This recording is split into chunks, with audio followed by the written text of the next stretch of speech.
que vai aparecer que está gravando. Pronto, pode começar a falar.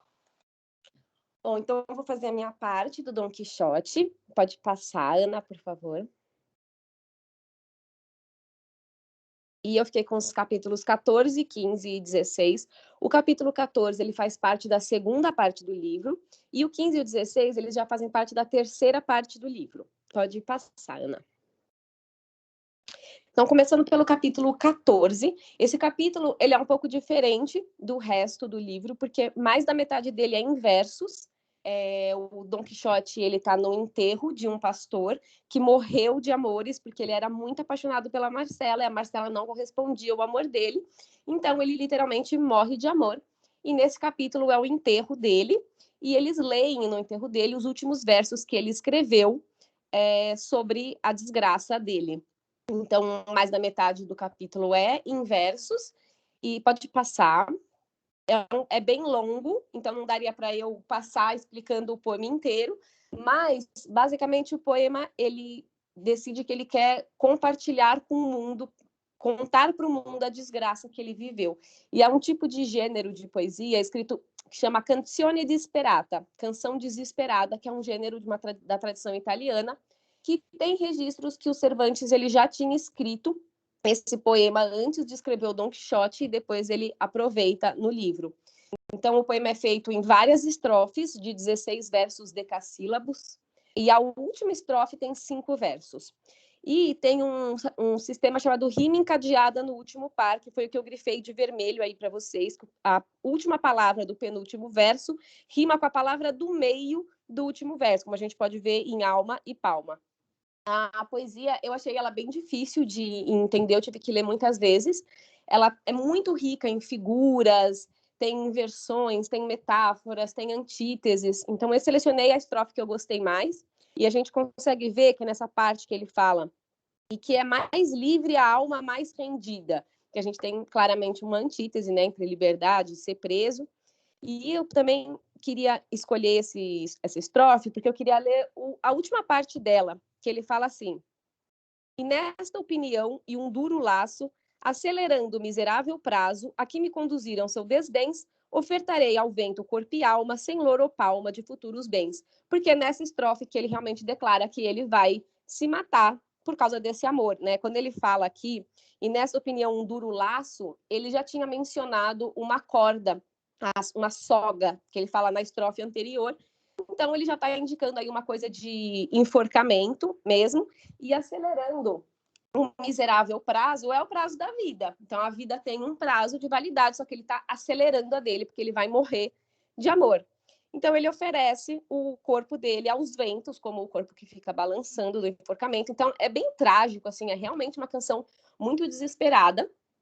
Pode passar.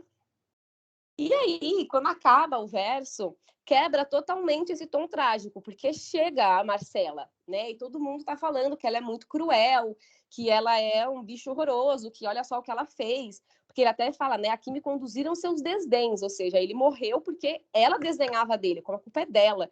E aí ela argumenta, e é até um jeito meio debochado, assim. Eu achei que quebra muito o tom trágico, é bem humorístico, porque ela quebra e fala assim: peraí, gente, tá todo mundo falando que eu sou a vilã, mas, assim, o que eu fiz? Tipo, eu só não amei de volta. Eu sou, por acaso, obrigada a amar de volta? Aí a gente vê que, tipo, homem leva fora e sai falando mal da mulher desde a época do Don Quixote, porque é exatamente isso. E ela chega e fala assim, e aí? E é muito legal porque, assim, ela não busca, não é que a relação é impossível porque ela é de outra classe social, aquela coisa do amor impossível. Não, tipo, ela simplesmente não quer, e ela usa uma argumentação muito lógica para se defender. Então, eu selecionei um trecho que ela está justamente falando com eles, e que ela fala assim: eu entendo, com o senso natural que Deus me deu, que tudo que é formoso seja amável, mas não alcanço que, por razão de ser amado, seja obrigado o amado por formoso a amar quem o ama. E mais, que poderia acontecer ser feio o amador do formoso, e sendo feio, digno de ser detestado. Muito, diz o dito, quero-te por formosa, hás de me amar ainda que eu seja feio. Então, ela tem um jogo de ideias muito bom, assim, porque ela vai argumentando, ela fala, bom, tudo bem, eu entendo, é natural que vocês me amem porque eu sou bonita. Mas, assim, eu sou obrigada a amar de volta? Então, eu teria que amar todo mundo que me ama? Isso não faz o menor sentido. E ela quebra, então, todo esse tom trágico e ela vem argumentar a favor dela. E aí, pode passar, Ana. Termina esse capítulo, e esse capítulo, quando ele termina, ele é o último capítulo da segunda parte, então tem uma parte bem metalinguística aqui, porque o próprio narrador, ele explicita a divisão do livro, ele fala, bom, então e agora acabou a segunda parte, a gente pode ir para a próxima. Eu achei isso muito curioso, assim, né, porque ele fala, mas não lhe aconteceu como pensava, segundo se conta no discorrer dessa aventura e história, findando aqui a segunda parte. E aí a gente vai para o próximo capítulo, que já é na terceira parte. Pode passar, né, por favor. Então, aqui a gente entra no capítulo 15. Nesse capítulo, o Sancho, ele esquece de amarrar o Rocinante, aí o Rocinante vai se meter lá com umas éguas, que eram de um grupo de pessoas, e eles batem no cavalo do Dom Quixote. O Dom Quixote fica muito bravo e resolve que ele vai brigar com esses homens que não sabem se comportar. E aí o Sancho, ele fala assim, cara, mas eles são 20, Dom Quixote. Ele fala, não, mas eu valho por 100. E aí, basicamente, o capítulo é eles levando uma porrada. Eles chegam lá e tomam um pau. Pode passar. E aí, nesse capítulo, a gente vê muito assim a ingenuidade do Dom Quixote, porque ele não percebe que ele não dá conta de 20, né? Ele realmente acha que ele vale por 100. E mesmo depois que ele leva a surra, ele não vira e fala, nossa, é verdade, eu não dava conta de 20. Não, ele fala assim, mas eu tenho culpa de tudo isso, pois não devia ter arrancado a espada contra homens que não são armados cavaleiros como eu. Então ele acha que a culpa é porque os outros não eram cavaleiros, não é porque ele não dava conta de lutar com eles. E até tem bastante humor nessa parte, porque ele fala assim, da próxima vez, então, Sancho, vai você lutar com ele sozinho, porque não combina misturar cavaleiro com não cavaleiro. Pode passar.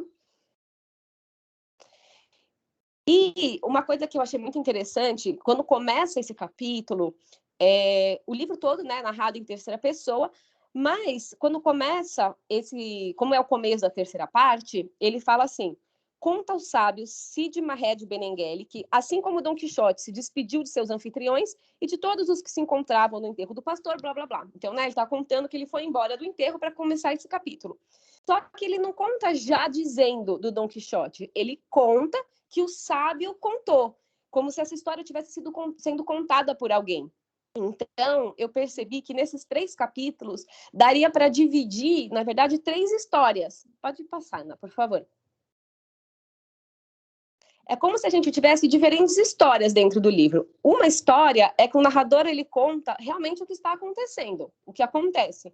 Uma outra história que o narrador conta é o que o Dom Quixote acredita. Então, o que o Dom Quixote está vendo, que é uma história paralela na mesma história, né? É a mesma história, mas ele vai contando o que está acontecendo, o que o Dom Quixote está acreditando do que está acontecendo. E uma das coisas que o Dom Quixote acredita é que ele vai ser escrito coisas sobre eles no futuro, que se contarão histórias sobre ele no futuro. Isso é uma das coisas que passa pela cabeça do Dom Quixote. E uma terceira história que o narrador conta é como esse livro foi contado. Então, várias vezes ele faz alusões sobre o autor da história, como se não fosse ele, como se ele fosse um narrador que está contando uma história que um autor contou. E aí fica meio ambíguo, talvez, assim, meio curioso, porque talvez, de fato, Dom Quixote esteja certo. E se contaram histórias sobre eles, é como que se mistura um pouco o que está na cabeça do Dom Quixote e esses outros autores que contam a história desse cavaleiro. Pelo menos para mim, deu um pouco essa sensação, assim, como se isso trouxesse um pouco de verossimilhança para o próprio Dom Quixote, porque dá para ver que ele claramente, tudo que ele vê é uma fantasia, não é um castelo, é uma estalagem, mas ao mesmo tempo ele acreditava que se contariam histórias sobre ele e de fato se contaram histórias sobre ele, porque o narrador está contando essas histórias. Inclusive no próximo capítulo dá para ver isso muito bem, tem 2 passagens bem interessantes no próximo capítulo disso. Pode passar. Então, analisando esse capítulo mesmo, né, ele reforça as características de personalidade do Don Quixote e do Sancho Panza, porque o Don Quixote é esse viajado que sempre acha que ele é o máximo, mas ele tá totalmente errado, ele leva a maior surra, e o Sancho é o que tem um pouco mais de pé na realidade, tipo, de saber como o mundo funciona, mas ele acredita que o Don Quixote está certo. E isso realmente acontece nesse capítulo. Mas é uma parte, assim, que eles vão, o cavalo foge, eles levam uma surra e não tem nenhum encadeamento com o resto da história. Então, se esse capítulo fosse removido, não teria nenhum problema, assim. Não tem nada que aconteça nele que vai ser importante ou nos capítulos anteriores ou nos depois. Parece aqueles episódios de seriado de baixo orçamento que eles têm que fazer tipo, poderia ser descartado, na minha opinião, esse capítulo. Mas é interessante essa coisa do começar o narrador falando sobre o autor do livro. Pode ir para o próximo.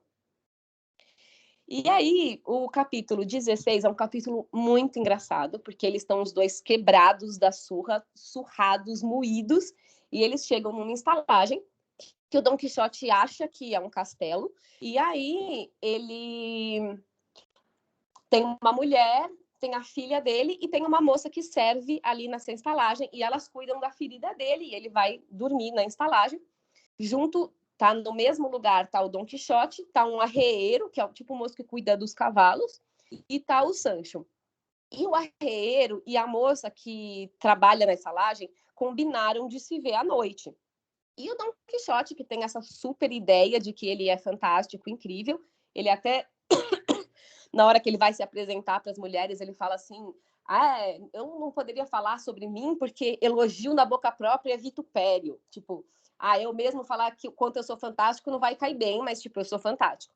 Aí ele tá na cama dele, ali pensando o quanto ele é fantástico, imaginando que por onde ele passa, todas as moças se apaixonam por ele. E quando a mulher entra para encontrar o arreeiro, que ela tinha combinado de ver ele no meio da noite, o Don Quixote acha que é por causa dele. Aí ele puxa a mulher com força para falar para ela que ele não quer nada, que o coração dele é da Dulcinea. E a mulher tá, tipo, desesperada, que é esse cara me puxando na cama dele no meio da noite. Então ela começa a tentar levantar desesperada. E aí o arreeiro vê essa cena, entende tudo ao contrário, vai lá e dá mais porrada no pobre do Don Quixote, que já estava todo moído. A mulher pega e se esconde, sabe que o dono da estalagem vai ficar bravo, se esconde na cama do Sancho. O Sancho não sabe porque que alguém entrou na cama dele do nada, começa a bater na mulher, a mulher começa a bater nele, o arreeiro começa a bater no Sancho, começa todo mundo a bater em todo mundo, vira a maior confusão. É muito engraçada essa cena. E aí chega um quadrilheiro, acha que o Don Quixote está morto, porque ele não faz absolutamente nada, tá todo mundo se batendo e ele tá, tipo, estirado no chão, e resolve que vai bater em todo mundo, o estalajadeiro apaga a luz e acaba. E pode passar. Nessa parte, nesse capítulo, é muito curioso uma outra, essa questão do narrador que eu estava falando, entre o narrador não se colocar como o autor do livro, porque ele fala assim, que dizem que o autor do livro só colocou essa passagem porque o arreeiro era primo dele, como se fosse uma motivação de por que ele quis contar essa história. Ele fala assim: segundo diz o autor dessa história, que desse arreeiro faz particular menção porque eu conhecia muito bem, havendo até quem diga que era um primo seu. Então, ele meio que explica por que o autor quis contar a parte do arreeiro, e depois ele também fala que é por isso que o livro é bom, porque o livro conta essas coisas insignificantes, ele não usa essa palavra, ele usa mínimas e rasteiras, ele coloca assim.